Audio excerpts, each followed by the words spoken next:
common to all these devices? What is the principle on which they work? We can study this principle with the toy balloon. Blowing up the balloon compresses the air inside and stretches the balloon. When the neck of the balloon is tightly tied, the compressed air pushes against the walls of the balloon, pushing equally as hard in all directions. When the balloon is untied, the air pushing into the neck can escape. It no longer provides a balance to the force pushing in the other direction against the balloon.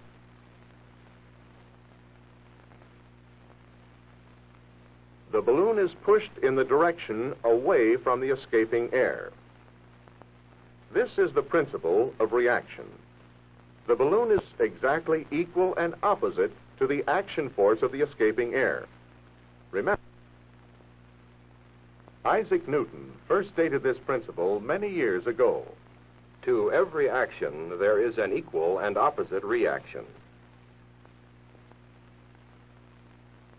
Devices which operate on the reaction principle are called reaction engines.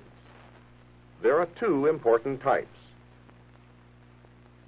jet engines and rocket engines. We can study jet engines with this toy cannon. The cannon has been loaded with an explosive mixture and hung so it can move easily. If we fire the cannon with an electrical spark, the cannon swings backward. Hot gases push out of the cannon's mouth, and the reaction force swings the cannon backward. In review, a mixture of air and fuel ignites, causing an explosion. Pressure from the explosion pushes hot gases out of the cannon's mouth and pushes the cannon backward. If we could reload and fire the cannon fast enough, it would continue to move in the same direction. We would have a workable reaction engine.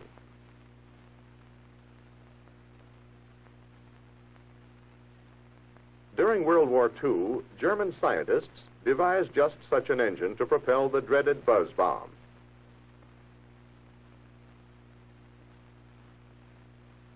In this engine, the mixture of fuel and air was burned to produce a pulse of power. The exhaust gas was immediately replaced with more fuel and air to produce the next power pulse. This action, shown here in slow motion, produced the buzzing sound typical of this engine. The pulse jet design is still used in some model airplane engines.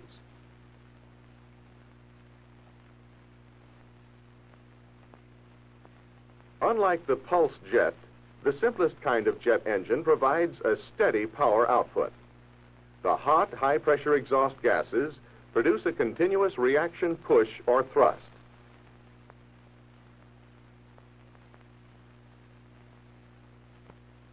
Here again, we find a few essentials of the jet engine.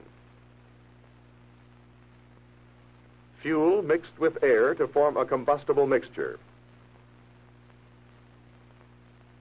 Ignition to start combustion, and a strong reaction thrust. This is a ramjet engine, so named because the engine must ram through the air at high speeds to bring in enough air for combustion.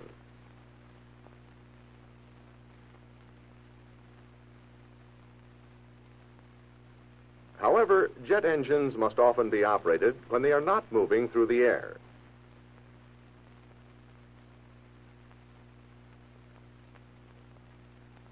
To get enough air to burn the fuel and produce thrust, some of the power produced by the engine is used to run a turbine.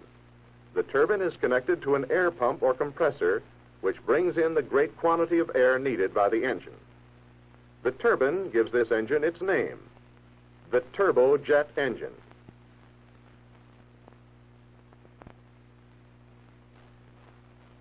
Because jet-propelled airplanes must be able to move about on the ground as well as in the air, they must use turbojet engines. However, the turbojet engine is often combined with a ramjet. The ramjet section, called an afterburner, burns more fuel to produce added thrust for higher speeds or faster climbs. there is still enough oxygen in the exhaust gases from the turbojet section to burn the fuel used in the afterburner.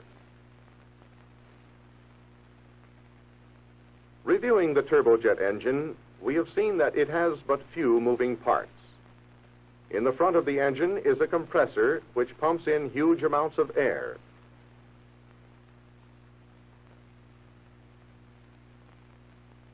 Mounted on the same shaft is the turbine which turns the compressor. Behind the turbine, there may be a ramjet engine, the afterburner. By using a larger turbine, the engine's thrust can be used to turn a propeller, thus adapting the turbojet engine for use at low altitudes or for short flights.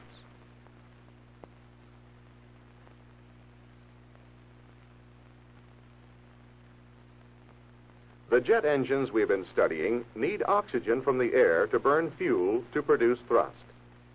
But what about engines that operate beyond the Earth's atmosphere? Rocket engines can operate in the airless space above the Earth because they carry their own oxygen as well as fuel.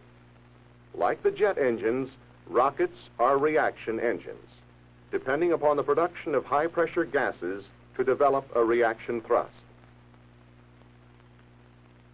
We can most easily study the rocket by using a toy engine. Inside the engine, a pellet of solid material contains both fuel and oxygen.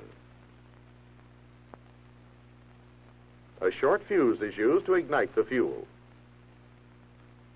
It should not surprise us to find that the fuel will burn in the air. But suppose we place some of the fuel in a vacuum jar and pump out the air. By watching the candle flame, we can tell when the oxygen is gone.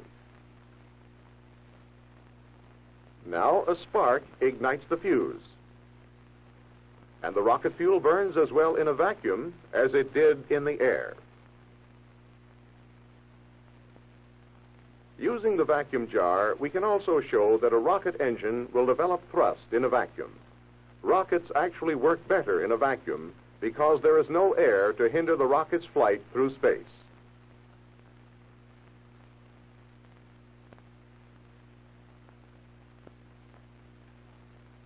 In this film, we have seen that an action in one direction will produce a reaction in the opposite direction. Specially designed devices enable us to make practical use of reaction as a usable thrust. We have found that the simplest reaction engine is the ramjet. By adding a turbine to drive an air compressor, the jet engine can operate while on the ground.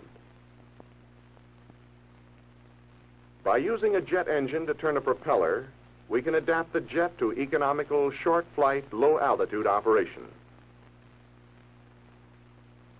We have seen that rocket engines can operate in the vacuum of space because they carry both fuel. Modern reaction engines have provided the key to economical, high-speed air transportation. The use of jet engines has made possible larger airplanes and faster flights. But the jet engine is still earthbound. A rocket with its own fuel and oxygen supply has placed artificial satellites in the sky and has carried man and his machines into space. The expansion of man's conquest of space depends upon reaction engines which are not tied to the oxygen of the Earth's atmosphere.